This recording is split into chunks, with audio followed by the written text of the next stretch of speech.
Hello， 大家好，欢迎回到 Tom Talk。提到股权投资，大家首先想到的应该是股票，但是因为股票对于专业知识和心理素质的要求很高，所以很多人就会选择投资基金。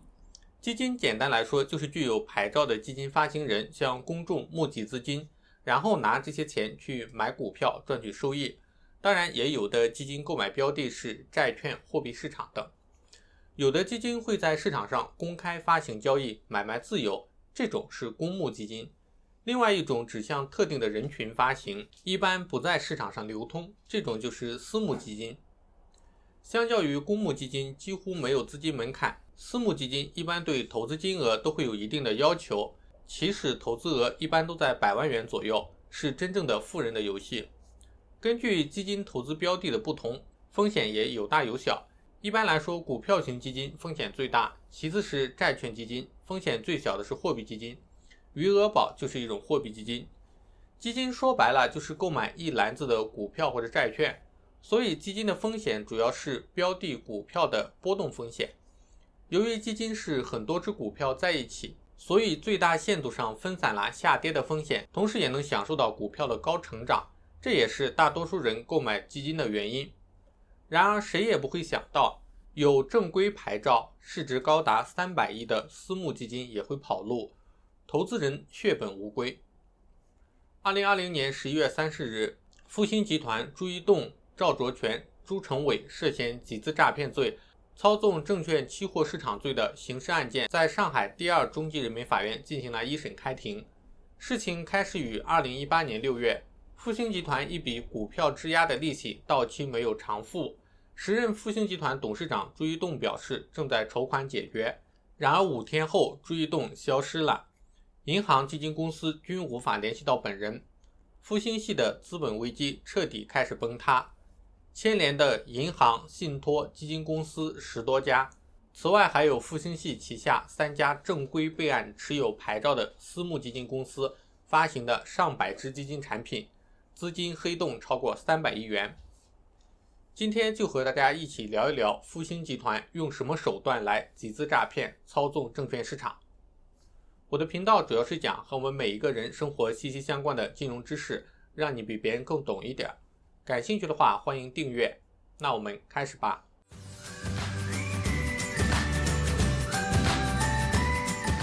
朱一栋1981年出生，老家在盐城市阜宁县，是个标准的富二代。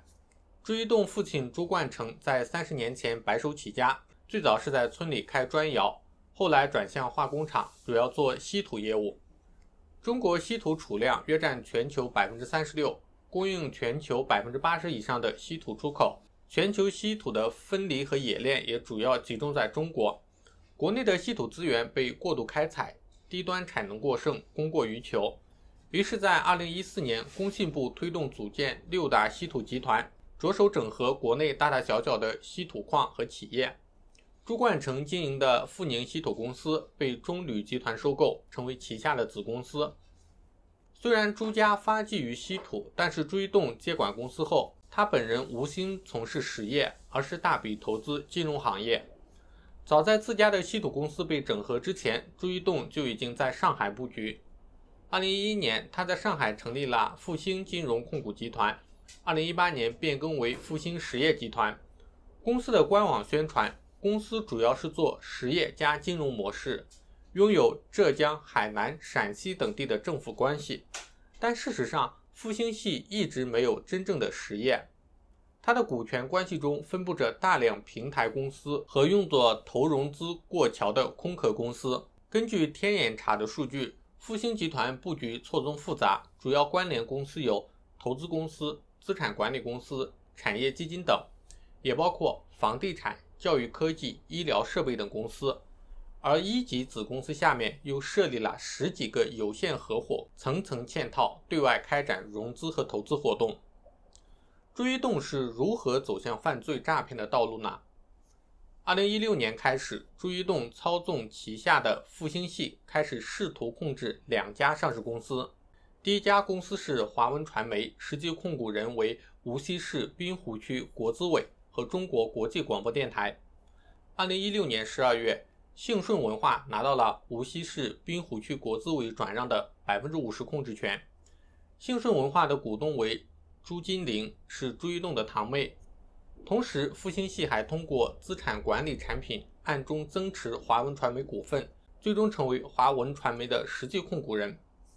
第二家公司是大连电磁。2016年，大连电磁转让19%的股份给朱一栋的父亲持有的公司，实际运营则是朱一栋一手把持。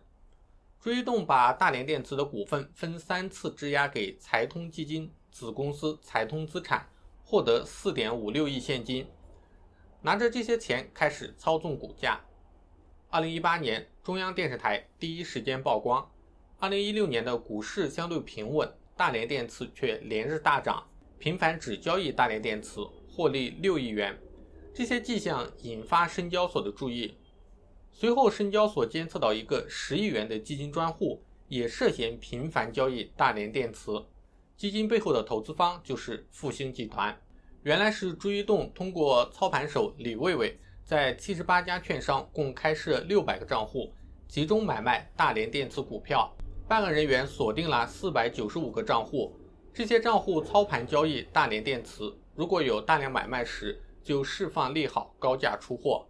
但是由于李卫卫操作问题，他使用配资账户同时炒作的另一只股票被爆仓，牵连整个账户被平仓，大连电磁也连续跌停。朱一栋只能临时以重大资产重组的名义让股票停牌。朱一栋操纵大连电磁的运作最终失败。2018年，央视对这种行为揭露之后，大连电磁股价再度大跌。虽然公司后续释放一系列的利好消息，试图稳定股价，包括股东增持、发布未来3年股东回报规划，可是始终没有挽回局面。朱一栋质押给财通资产的股权质押融资触及警戒线，面临补仓甚至平仓的压力。复兴集团的资金越来越紧张，股价操纵案曝光，给复兴集团带来沉重的打击。声誉受损后，复兴系旗下私募平台资金募集量急剧下降，成为后续债务危机的重要导火索。那么朱一栋操纵股价的巨额资金是从哪里来的呢？复兴集团旗下有3家私募基金平台，分别是翼龙财富、上海裕泰、上海西上。这3家私募共备案有158只基金产品，合计规模有240亿元。这些都是短期产品，最短的存续期仅为6个月，长的也不超过1年半，而对应的投资标的多为股权投资。如此短的投资期限对应股权投资，显然是有极大的风险的。很多投资人的想法是，当时买的时候看上的就是期限短，期限长的就不敢买了，时间太长，不确定因素太多，短期的如果发现问题还可以及时跑掉。从产品名称来看，这些私募产品投资标的与复兴集团对外宣传的业务范围高度重合，一般会涉及医疗、地产、稀土、旅游等行业。理财经理在销售过程中也会看人下菜，根据投资者偏好去推荐不同的项目，但是项目的质量和真实性却大有问题。根据投资人反映，大量项目是虚假的，有些项目虽然存在，但是资金被复兴集团挪为私用。复兴还会反复使用过期的合同备案，多次发行项目。在一份上海裕泰医疗并购私募基金6期基金合同上发现，这份合同文件 99% 的内容属于格式条款，几乎没有关于这支基金投资标的的介绍。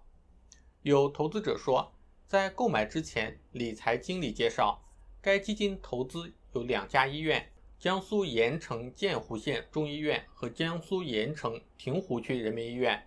并提供了电子文档链接和2家医院的实地调研。所谓的实地调研只是几张信息含量极低的 PPT， 并没有说明该基金投资医院建设的哪些方面，以及标的的财务细节、投资结构和风险控制。同时，根据求证结果，盐城建湖县中医院近年没有扩建或新建。这支基金的备案时间是2017年11月23日，属于股权投资基金，托管的银行是上海银行。基金业协会官网显示，基金备案后并没有更新过任何信息。有的投资者表示，他朋友买过这个公司的私募基金产品，而且也如期兑付了。基金有正规的备案，也有银行托管，所以他觉得还是比较可靠的，所以就买了一些。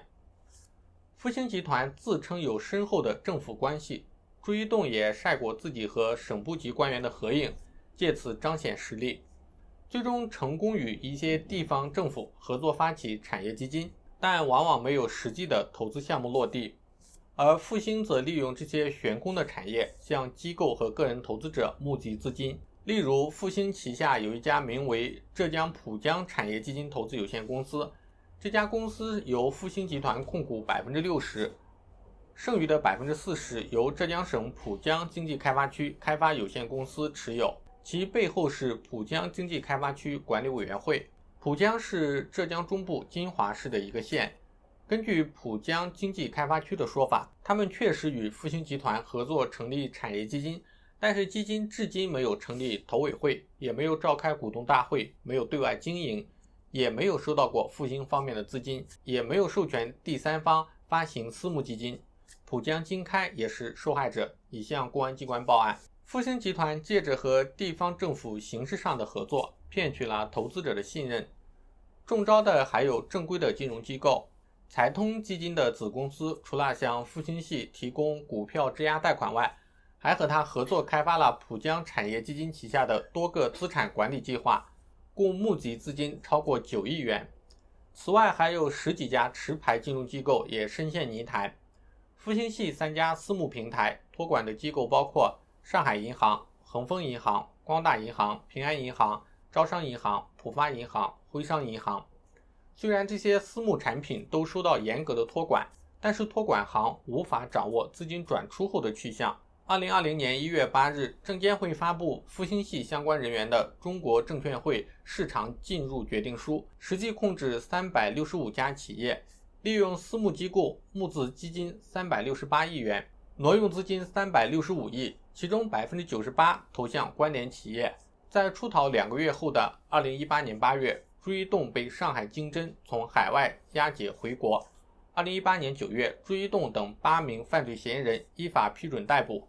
2019年5月，复星集团原副总裁王源等5人被捕。最后总结一下，朱一栋旗下的复星集团利用和地方政府的纸面合同或者说伪造的政府关系，骗取投资者和金融机构的信任，然后利用旗下持牌的私募基金平台获取投资者和机构的资金，拿到资金后操纵上市公司的股价获取暴利。作为一个老韭菜，不仅不感慨，这一波操作真是666。感谢大家花费宝贵的时间观看我的视频，喜欢的话欢迎点赞订阅，这会对我有非常大的帮助。那我们下期再见，拜拜。